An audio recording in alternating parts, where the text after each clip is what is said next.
사람의 체형에 맞게 넣거든요, 보통. 그래서 뭐 한때는 보형물의 종류도 되게 많고, 같은 보형물이라고 하더라도 높이에 따라서 세 종류로 나누고요. CC까지 나눈다고 하면 한 종류의 보형물만 하더라도 사이즈에 따라서 나누면 몇백 가지의 보형물이 나올 수가 있습니다. 그래서 뭐 어떤 종류가 좋고 어떤 종류가 안 좋은 게 아니고, 내 체형에 맞는 보형물이 좋은 보형물이라고 생각이 되고요.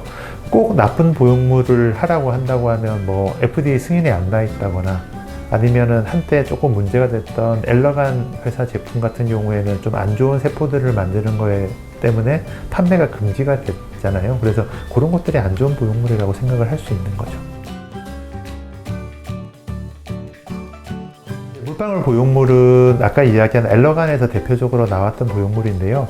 위쪽 가슴하고 아래쪽 가슴이 있는데, 되게 마른 체형이라고 하면 그 물방울 모양처럼 아래쪽에 볼륨이 조금 더 많고 위가 볼륨이 조금 적은 형태의 보형물을 물방울 보형물이라고 생각을 하시면 되고요. 아니면 동그란 보형물, 모양이 그냥 균일하게 동그랗게 되어 있는 게 라운드형 보형물이라고 하는데, 최근 들어서는 이제 물방울 보형물은 이제 판매가 금지가 됐기 때문에 최근 들어서는 라운드 보형물을 주로 사용을 하고 있습니다.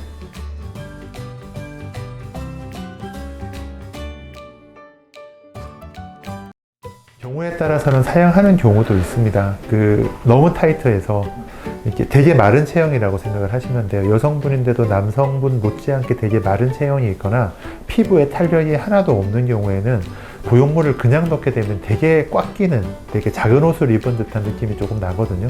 그런 경우에는 브라바 같은 걸 사용을 해서 피부를 조금 늘려주게 되면 모양을 빨리 잡는 데 도움이 조금 되는 것 같습니다. 그런 경우에는 브라바를 사용할 수도 있습니다.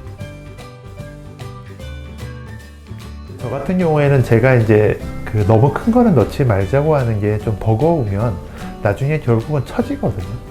왜냐하면 이제 마르고 피부가 얇으신 분들이 많기 때문에 처음에는 예쁠 수 있는데, 나이가 조금 들면 근력도 조금 떨어지니까 되게 무거워 하시는 경우도 있고요.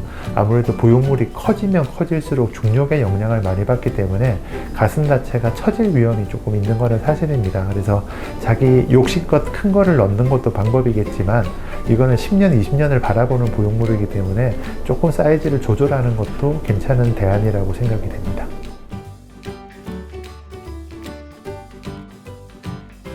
마모그램이라고 그래서 가슴을 이렇게 꽉 눌러서 엑스레이를 찍는 검사가 있는데요.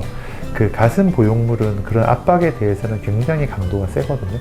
그래서 그렇게 따지면 안전벨트 같은 것도 멜 수 없는 거잖아요. 그래서 그런 압박에 대해서는 굉장히 강한데, 보형물은 찌르는 거에 약합니다. 예를 들어서 뭐 침을 만든다든지 조직 검사를 한다든지 하는 거에 좀 약하기 때문에 그런 것만 조심해 주신다고 하면, 그런 건강검진 때 뭐 초음파를 하신다든지 CT를 찍는다든지 그런 마모그램을 찍는다든지 하는 거는 별다른 문제가 없기 때문에 건강검진에서는 그렇게 걱정 안 하셔도 됩니다.